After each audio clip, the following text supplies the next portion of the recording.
Hello, everyone. I'm Periklis Venakis. I'm CTO of Epignosis. It's been great talk so far, and if you share my feeling with Mr. Spinelli's presentation, please take a few moments to rest. I used to think of myself as a highly technical person, not so sure right now. So let me talk about things non-technical, and I would like to start by asking you, since many of my predecessors did that, please raise your hands, those who do hiring in your companies. Okay. And I will not ask you to raise your hand. I believe you that it is a very stressful procedure. It always has been, but especially since the pandemic broke out, which more or less disturbed the hiring environment and situation.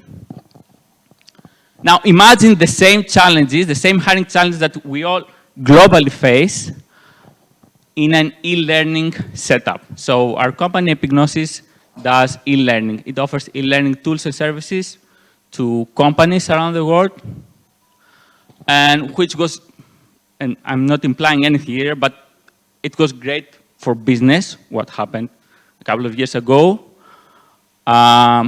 Here you see a graph. The bottom line is 0, and the top line is several hundred thousands of visits to our website. You can clearly see two spikes where traffic, which implies also demand and revenue, obviously, doubled.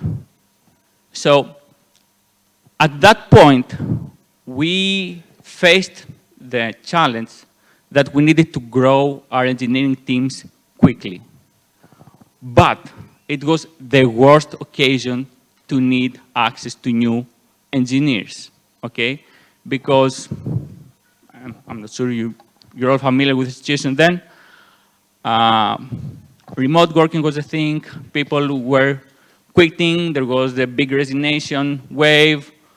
Companies throughout the world, from the US, Europe, even Asia, were looking globally for new talent. And this made things really hard in terms of attracting people. One thing that's important to note is that as a company, we've always been in the lookout for talented people, and especially junior members.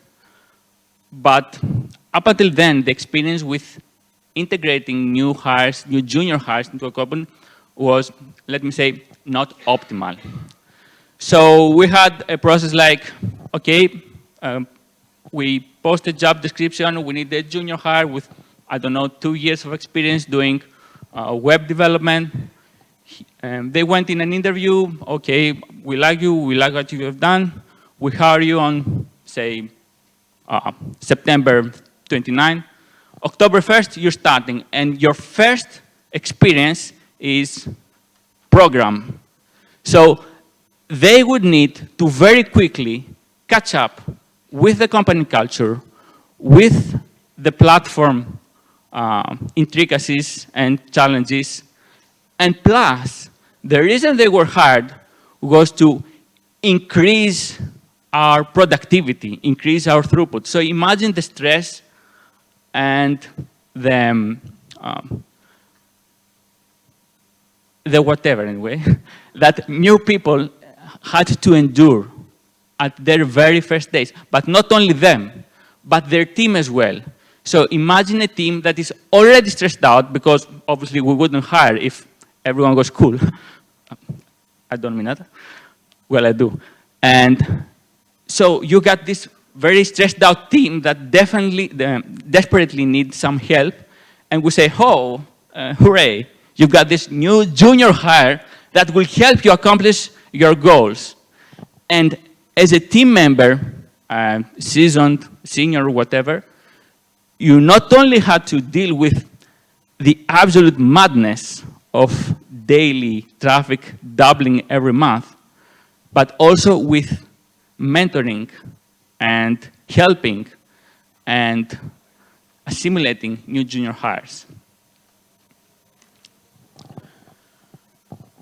What we decided to do was to turn to internships. And the primary reason was that junior pipelines were inefficient. Now, this is the short story. I mean, there have been numerous attempts and exercises and experiments, but the outcome is that publishing an internship position and structuring an internship program, for which I'm going to say more later, turned out to be 3 times more efficient than the exact same approach for junior. Okay, so what this means is that publishing junior positions was much less efficient if the exact same application, okay, said instead of junior, intern. This on its own improved our hiring pipeline, but the structured internship that we built on top of this effort also greatly improved the onboarding effectiveness. So we put a stop at this swim in the deep approach to onboarding new members. We gave them ample time to adapt, to learn, to train them, and this paid out considerably. But, I'm saying too many buts anyway, an internship is still an internship. So it does not have a definite outcome that one will be employed or not. There were many cases where interns we hired did not want, or we did not want, to continue with a full-time employment.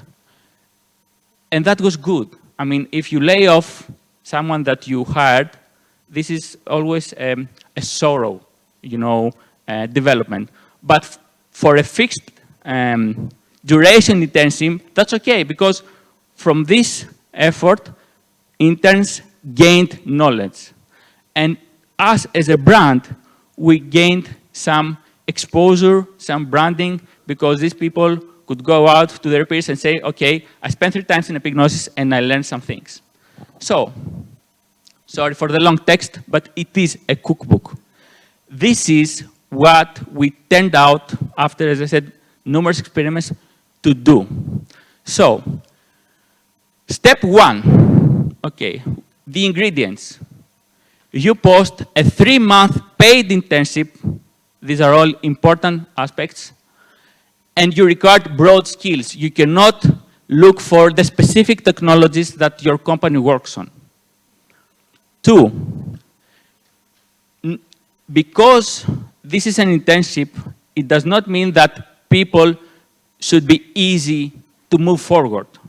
Be very strict. And that's important, because what you need people that are smart, capable, and hardworking.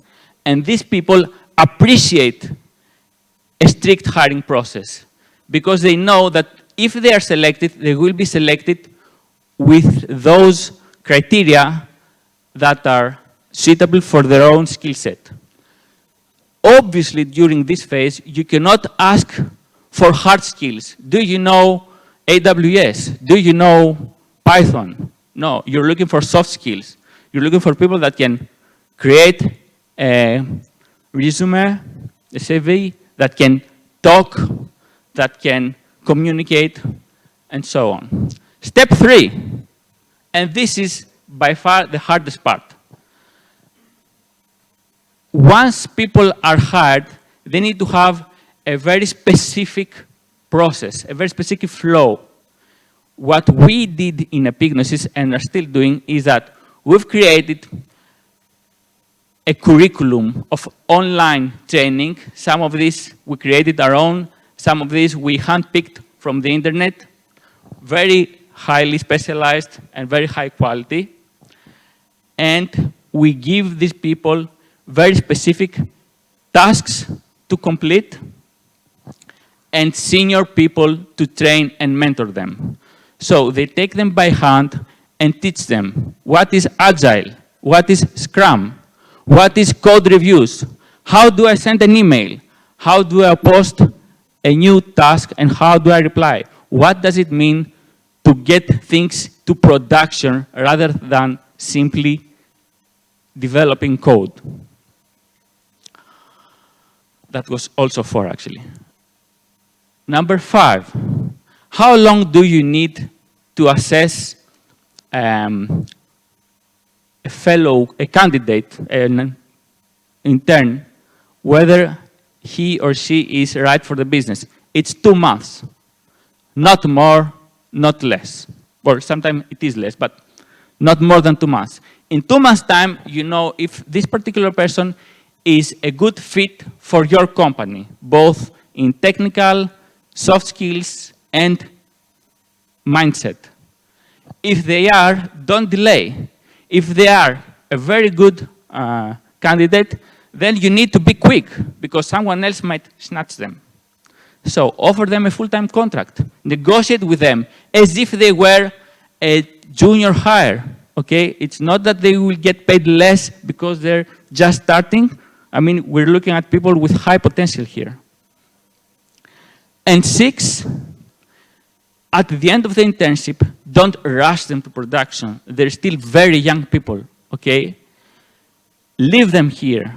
Leave them complete the work they undertook. And that's very important. Take advantage of their experience so far for these 3 months to alleviate the mentorship burden from your senior engineers and have them embrace a culture of collaboration for the next wave of interns. And as I write there, this works so fine that we put also our junior hires there. So it's not just for interns. This is an onboarding process for all junior members in our company. Some final notes, a food styling, you could say. People don't have to have a degree, okay? They don't have to have finished their studies, their military obligations, or whatever, okay? 100% of the interns we've hired, we did that before they get their degree. Many of them took their degree while working for us full-time, and they haven't yet went to the army. That's fine. Second, one thing that was troubling us as well during the early days was that many of the applicants were too young. And we were like, my God, this young man or woman is barely out of high school. I mean, I'm not sure if this is legal or whatever. Bullshit, okay?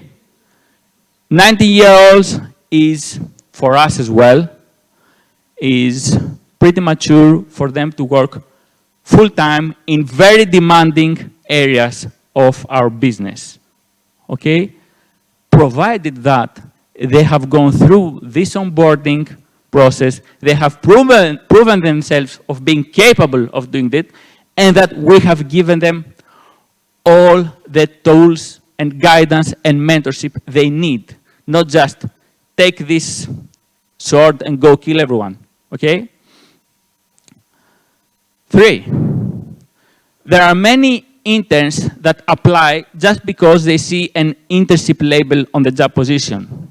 But when you get to talk to them, they're like, oh, I don't know, I have some studies to complete, I have my diploma thesis, and you know, I'm working as a waiter in my father's bar during the summers, and you know, if we could do this 6 months rather than 3 months because I'm not sure I will be able to pull this off. No. You don't want these people, not because they're incapable, but because they haven't made up their minds yet, okay? So, the right thing to do, okay, is to clear this out from the very first discussion. I want you to go through this internship and at the end of it, for me to offer you a full-time position. And during these 3 months, I will have you work full-time, okay, with no pity, okay? I'm going to demand your full focus on this job. You will find out that many people will turn down this kind of offer. And this is for their own and your own good. 4, and this is again the hardest part of this whole proposition. One senior member, perhaps even the best one you have, because good senior members are not only those who code well, but also who mentor well, who communicate well, who collaborate well. This is the people that you want to train your next generation of engineers. So more or less, you lose them, okay? You lose one or more of your most valuable contributors in order to prepare the next generation of contributors. And one spicy detail, don't open internships during the summer, because interns are, after all, young people, and they prefer to spend their summers partying and vacationing, and they don't have their mindset on job opportunities. Thank you.